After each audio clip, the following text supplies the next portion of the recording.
De multe ori frământările tale sunt multe, zice Hristos Domnul.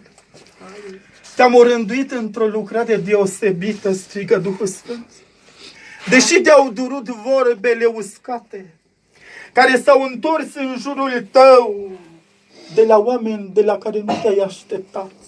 O, suflete, zice Domnul, omenirea ce-a făcut cu mine, osanale, ce aștepți tu, țărână, strigă Duhul Sfânt. E vremea să te ridici și să mergi înainte. Să te bucuri, strigă Duhul Sfânt, căci ești copilul meu.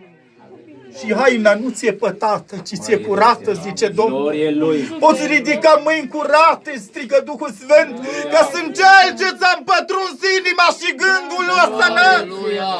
De aceea strigă Duhul Sfânt să nu te temi.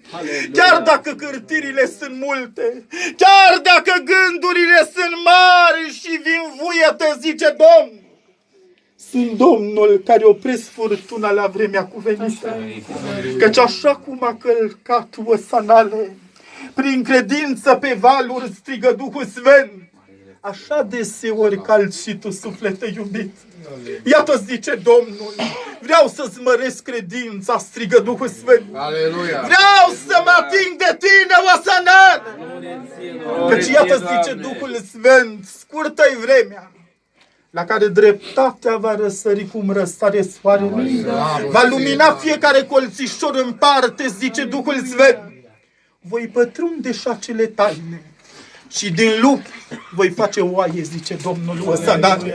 Căci mi este dată puterea, zice Domnul, să chem, strigă Duhul Sfânt, osanale. Să transform, strigă Duhul Sfânt.